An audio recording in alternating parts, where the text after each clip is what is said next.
बहुत समय पहले गंगा नदी के किनारे बसा था सुंदर गांव हरियाली नगर। इस गांव में रहते थे मेहनती किसान, दुकानदार और सभी लोग बड़े सीधे साधे थे। गांव में सबसे ज्यादा सम्मान पाने वाला था एक किसान राम सिंह।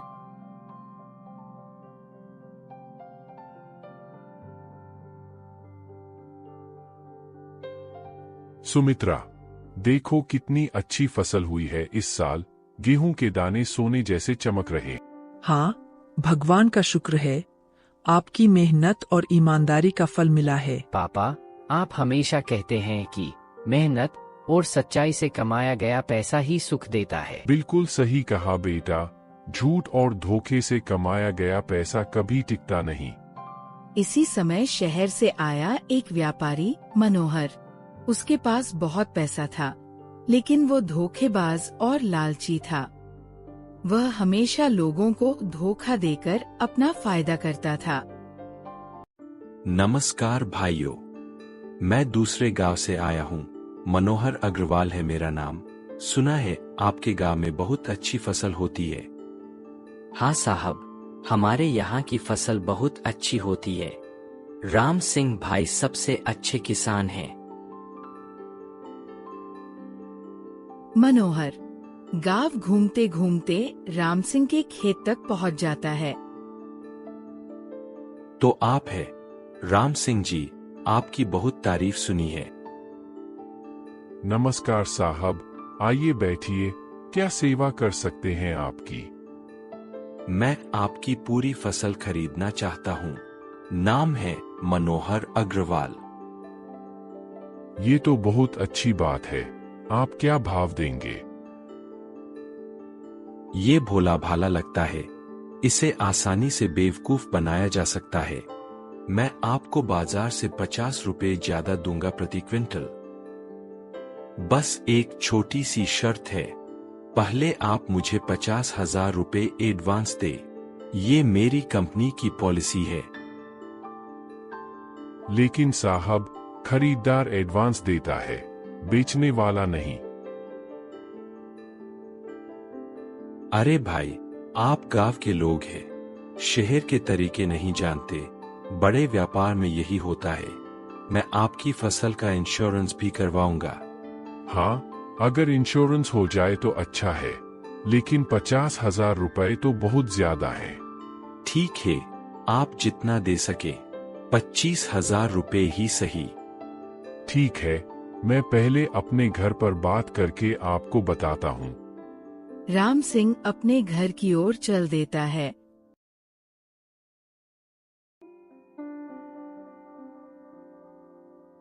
सुमित्रा, वो व्यापारी अपनी फसल अच्छे दाम पर खरीद रहा है और कह रहा था कि एडवांस देना पड़ेगा। क्या करूं?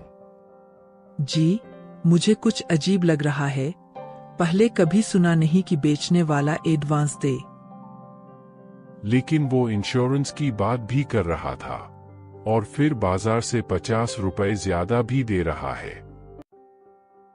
पापा, मैंने स्कूल में पढ़ा है कि हमेशा एडवांस खरीदार देता है। कहीं कोई धोखा तो नहीं? नहीं बेटा, वो इतना बड़ा व्यापारी है, गलत क्यों करेगा? राम सिंह ने अपनी पूरी जमा पूंजी निकाली और मनोहर को देने के लिए चल पड़ा। राम सिंह ने अपनी पूरी जमा पूंजी निकाली और मनोहर को 25,000 रुपए दे दिए। बहुत अच्छा राम सिंह जी, अब मैं कल अपने ट्रक भेजूंगा फसल लेने के लिए। कल? इतनी जल्दी? अभी तो फसल काटी भी नहीं है। अरे हाँ, मैं भूल गया। 1 हफ्ते बाद आऊंगा। आप फसल तैयार रखिए।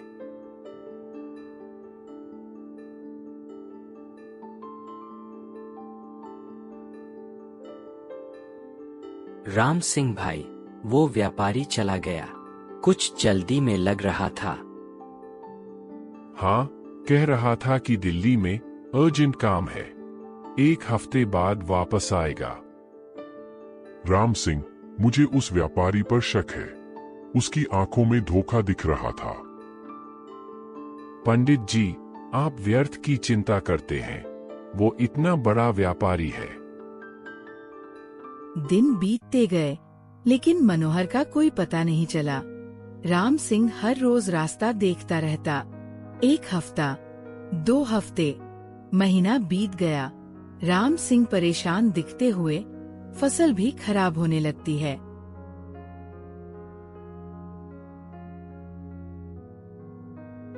अभी तक वो व्यापारी नहीं आया। अब तो फसल खराब होने लगी है। पता नहीं क्या हुआ, कहीं कोई एक्सीडेंट तो नहीं हो गया।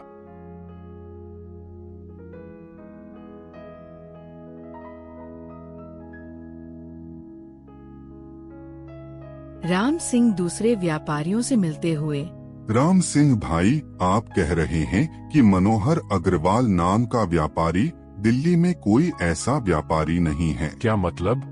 वो तो कह रहा था कि बड़ी कंपनी है। भाई, लगता है आप धोखे में पड़े हैं।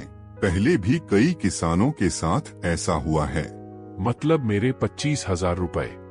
वो पैसे तो गए, ये लोग इधर उधर भटकते रहते हैं और लोगों को बेवकूफ बनाते हैं।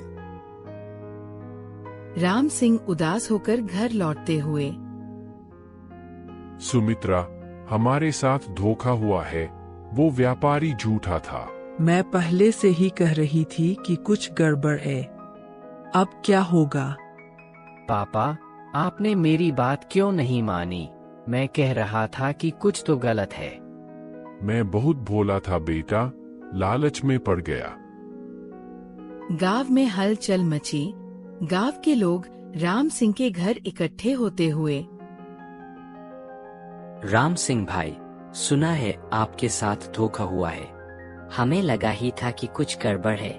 वो व्यापारी बहुत जल्दी में था। बेटा, मैंने पहले ही कहा था कि उसकी आंखों में धोखा है, लेकिन अब पछताने से क्या फायदा। राम सिंह की फसल खराब होते हुए राम सिंह की फसल बर्बाद हो गई। उसके पास न पैसे थे, न कोई खरीदार। परिवार की आर्थिक स्थिति खराब हो गई।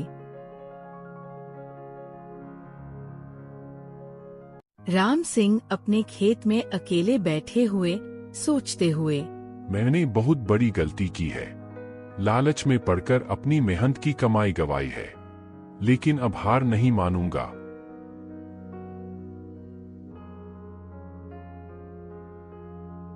पापा, आप परेशान मत होइए। मैं पढ़ाई छोड़कर आपकी मदद करूंगा। नहीं बेटा, तुम पढ़ाई जारी रखो। मैं फिर से मेहनत करूंगा। इस बार कोई गलती नहीं करूंगा। राम सिंह सुबह से शाम तक काम करते हुए राम सिंह ने फिर से कड़ी मेहनत शुरू की। इस बार वो और भी सावधान था। किसी भी अनजान व्यक्ति पर भरोसा नहीं करता था। इस बार मैं केवल विश्वसनीय व्यापारियों से ही डील करूंगा। पहले पूरी जांच परख करूंगा। नई फसल लहलहाते हुए राम सिंह खुश दिखते हुए राम सिंह की मेहनत रंग लाई। नई फसल पहले से भी अच्छी हुई। इस बार वह बहुत सावधानी से व्यापार करने का फैसला किया। राम सिंह विश्वसनीय व्यापारी से मिलते हुए, राम सिंह जी, आपकी फसल बहुत अच्छी है। हम आपको सही दाम देंगे। पहले मैं आपके बारे में पूरी जानकारी लूंगा, फिर डील करूंगा। बिल्कुल सही कह रहे हैं। यहाँ मेरे सभी डॉक्यूमेंट्स हैं, आप जांच लीजिए। राम सिंह सभी डॉक्यूमेंट्स जांच करके डील करके वापस आता है। और तभी मनोहर भी गांव में वापस आता है। राम सिंह जी, मैं वापस आया हूँ, मुझे माफ कर दीजिए। तुम्हारी हिम्मत कैसे हुई यहाँ वापस आने की? भाई, मैं बहुत पछता रहा हूँ। मेरे साथ बहुत बुरा हुआ है। अरे धोखेबाज, तूने राम सिंह भाई को बर्बाद कर दिया था। मैंने कई लोगों को धोखा दिया था, लेकिन अब मेरे साथ भी वैसा ही हुआ है। मेरे साझीदार ने मुझे धोखा दिया, मेरा सब पैसा ले गया। तुम्हारे साथ जो हुआ वो तुम्हारी करनी का फल है। मैं जानता हूँ।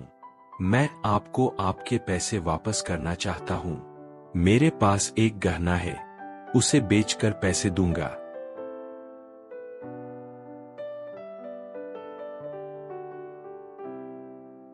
सुनिए, इसकी हालत देखिए। शायद सच में पछता रहा है। मैं जानता हूं कि इसने मुझे धोखा दिया है, लेकिन अगर मैं इसे माफ नहीं करूंगा तो मेरे और इसमें क्या फर्क रहेगा। मेरे पिता कहते थे, बुराई का बदला बुराई से नहीं, अच्छाई से लेना चाहिए। शायद इसे एक मौका देना चाहिए। मैं तुम्हें माफ करता हूं, लेकिन एक शर्त है। आप मुझे माफ कर रहे हैं? कोई भी शर्त मंजूर है। तुम्हें वादा करना होगा कि अब कभी किसी को धोखा नहीं दोगे, और जो लोगों को धोखा दिया है उन सबसे माफी मांगनी होगी। मैं वादा करता हूँ, मैं अपनी जिंदगी बदल दूंगा। राम सिंह भाई, आपने बहुत अच्छा किया। ये हमारी संस्कृति है। राम सिंह, तुमने धर्म का पालन किया है। भगवान तुम्हारा भला करेगा। मनोहर ने गांव में ही रहने का फैसला किया। उसने एक छोटी दुकान खोली और ईमानदारी से व्यापार करना शुरू किया। भाई साहब, ये चावल बिल्कुल शुद्ध है। मैं अब कभी मिलावट नहीं करता। वाह मनोहर भाई, आपके यहाँ से सामान लेने में अब डर नहीं लगता। भाई, झूठ और धोखे से जो कमाई होती है वो टिकती नहीं। अब मैं सच्चाई से काम करता हूँ। समय बीतता गया। राम सिंह की मेहनत और ईमानदारी का फल मिला। उसकी खेती फिर से फल फूल रही थी। राम सिंह और मनोहर मिलकर गांव के विकास की योजना बनाते हुए। मनोहर, तुम्हारे व्यापारिक अनुभव से हम गांव के लोगों को बेहतर व्यापार सिखा सकते हैं। जी हाँ, मैं सभी को सिखाऊंगा कि कैसे ईमानदारी से व्यापार करके अच्छा फायदा कमाया जा सकता है। गांव में एक नया व्यापारी आते हुए, लेकिन इस बार सब सावधान। मैं मुंबई से आया हूँ, आपकी फसल खरीदना चाहता हूँ। पहले आप अपने डॉक्यूमेंट्स दिखाइए। डॉक्यूमेंट्स? अरे भाई, मैं तो सिर्फ फसल खरीदने आया हूँ। भाई साहब, हमें आपकी पूरी जानकारी चाहिए। हम अब बहुत सावधान हैं। आप कहां से आए हैं? आपकी कंपनी का नाम क्या है? मैं अकेला व्यापारी हूँ, कोई बड़ी कंपनी नहीं है। लेकिन आप इतनी बड़ी मात्रा में फसल क्यों खरीदना चाहते हैं? मैं दूसरे शहरों में बेचता हूँ। रुकिए, मैं इसे जानता हूँ। ये भी वैसा ही धोखेबाज है जैसा मैं था। मनोहर को देखकर वह व्यापारी भागने लगता है। देखो कैसे भाग रहा है। पहले हमारे साथ भी ऐसा ही होता था। अब कोई भी धोखेबाज हमारे गांव के लोगों को बेवकूफ नहीं बना सकता। कुछ समय बाद राम सिंह और मनोहर ने मिलकर एक ट्रेनिंग सेंटर खोला। यहाँ लोग सीखते थे कि कैसे सुरक्षित व्यापार करें, कैसे धोखेबाजों को पहचानें। राम सिंह और मनोहर की समझदारी से अब गांव में कोई भी धोखेबाज व्यापारी नहीं आता था। सच्चाई, मेहनत और माफी, ये 3 गुण जीवन को सफल बनाते हैं।